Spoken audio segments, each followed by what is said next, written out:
राधे राधे। जय श्री कृष्णा। सभी भक्तों को मेरी राम राम। कथा सुनने व इतना सारा सहयोग व प्रेम देने के लिए दिल से धन्यवाद।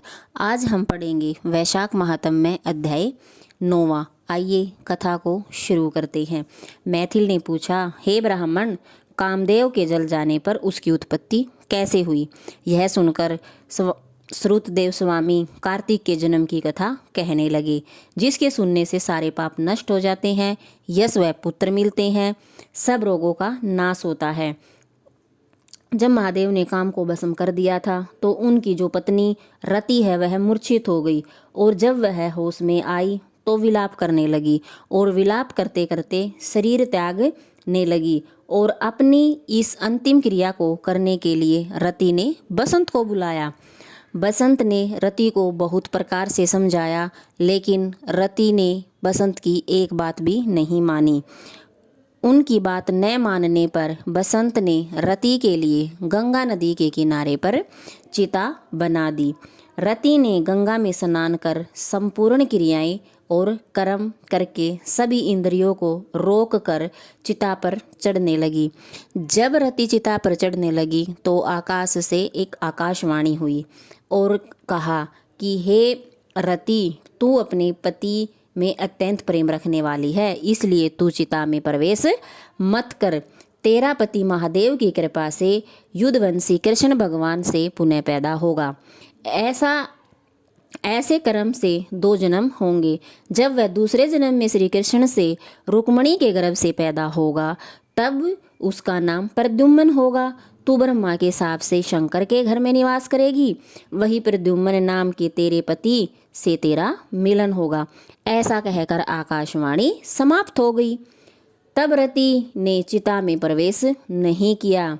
फिर सब देवताओं ने रति को वरदान देकर उसको शांत किया और कहा, हे कामप्रिय, अब तेरा पति अनंग कहलाएगा।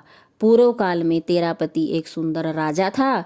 उस जन्म में तू ही उसकी पत्नी रज संकरकारिणी हुई थी, इसी से तेरी यह दशा हुई है। देवताओं ने कहा कि हे रति, अब तू वैशाख मास में प्रातःकाल मंदाकिनी नदी में स्नान कर और भगवान का पूजन कर और व्रत आरंभ कर दे। ऐसा करने से तेरा पति तुझे अवश्य मिल जाएगा। रति को ऐसा वर दे सब देवता अपने अपने स्थान को चले गए।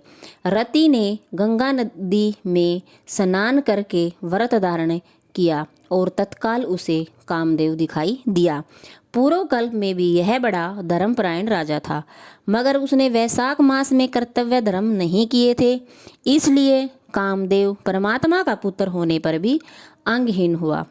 जब महादेव जी काम को भस्म करके अंतर्धान हो गए तब पार्वती वहाँ खड़ी खड़ी निराश होकर सोचने लगी कि अब मैं क्या करूं। तब पार्वती के पिता आए और उसे अपने घर ले गए। पार्वती जी शंकर जी के रूप और गुणों को देख मुग्ध हो गई और शंकर को अपना पति बनाने के लिए कठिन तपस्या करने लगी। वह भूखी प्यासी गंगा नदी के किनारे पर महालिंग का पूजन करती और तपस्या करती। उसकी तपस्या से प्रसन्न होकर महादेव जी एक ब्रह्मचारी का रूप धारण करके पार्वती जी की परीक्षा लेने आए और उनसे कहा कि वर मांगो। पार्वती जी ने कहा कि मैं अपने पति के रूप में शिव जी को देखना चाहती हूँ, अतः शिव जी मेरे पति हों।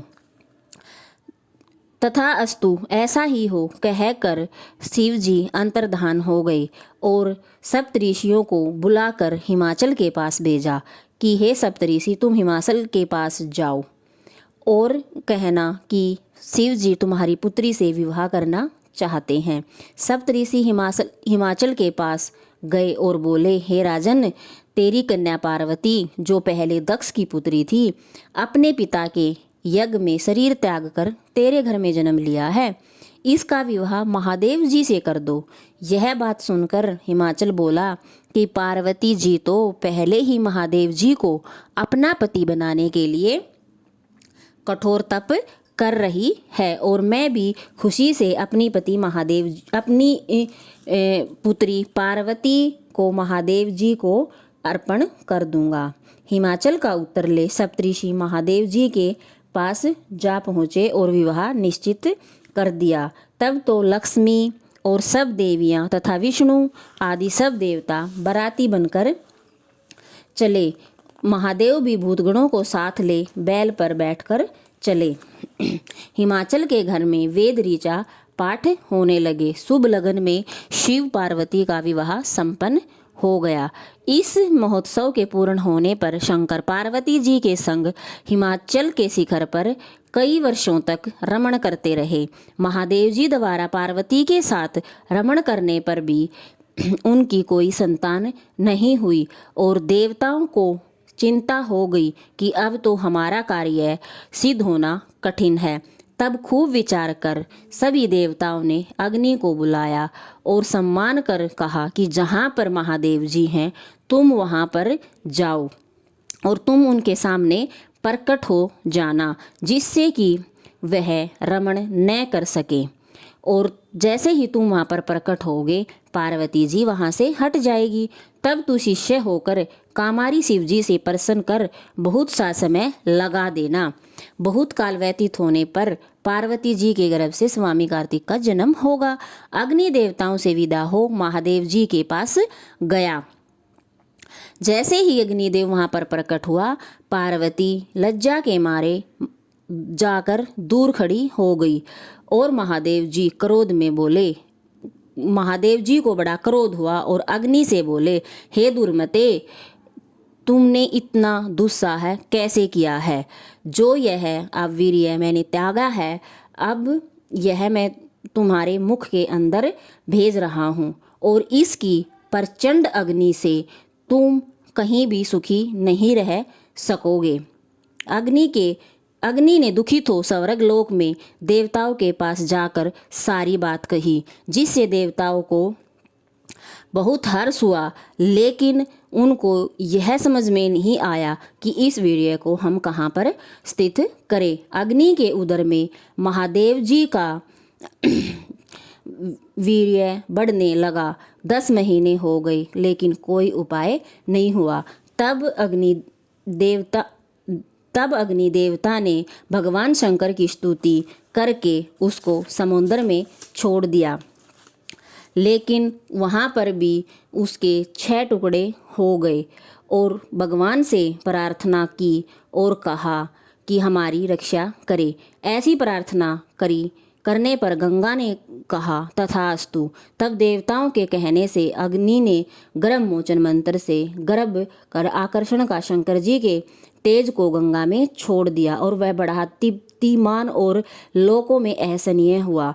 कुछ मास प्रयत्न गंगा जी उसे सहन नहीं कर सकी और जल सूख गया और रक्त कलेवर दिखाई देने लगा। तब अत्यंत दुख से व्याकुल हो अपने उदर एवं गर्भ का त्याग कर दिया, जो सरपतों में गिरा, जहाँ पर उसके अलग अलग टुकड़े हो गए और वे 6 भागों में बट गए। तब ब्रह्मा की भेजी 6 कृतिकाएं आई और उन्हें शरकंडों से विभिन्न शांभव तेज के 6 भागों को ग्रहण कर 6 मुख का प्रवेश पुरुष बनाया, जिसका शरीर एक ही था और बहुत ही शक्तिशाली था और उसका कोई रक्षक नहीं था। एक दिन बैल पर चढ़े हुए महादेव पार्वती उसी स्थान से होकर श्री शैल को जा रहे थे कि सहसा पार्वती के सतनों से दूध टपकने लगा तथा विस्मित हो पार्वती ने महादेव जी से पूछा कि यह क्या हो गया है। महादेव जी बोले, तेरा पुत्र यहीं नीचे पड़ा है। और अपने रमण की बात तथा अग्नि का वहां आना सारा वृत्तांत पार्वती जी को सुनाया और उन्होंने कहा कि अग्नि ने यहाँ आकर इसको छोड़ दिया है और यह सरकंडों में छोड़ देने के कारण यहाँ पर 6 भागों में तथा मार्तिकाओं के दृढ़ कर देने के कारण यहाँ पर शक्तिशाली रूप में प्रकट हुआ है। फिर कहा कि उसकी आकृति पुरुष की हो गई है और पुरुष सी की हो गई है, उसी को देख तेरे सतनों से दूध टपकने लगा।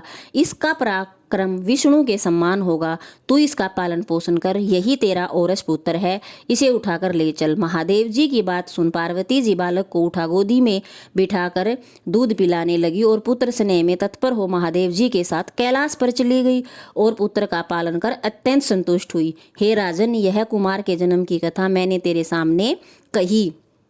इससे नित्य सुनने से सारे मनोकामनाएं पूर्ण होंगी। इसलिए वैशाख मास में धर्म करने से स्त्रियां कभी विधवा नहीं होंगी तथा अत्यंत पुण्य होगा। इसी के प्रभाव से अनग कामदेव भी सांग हो जाएगा। जो लोग इस मास में बिना स्नान दान किए रहते हैं तथा बहुत से धर्म करने पर भी उनको अनेकों दुख भोगने पड़ते हैं।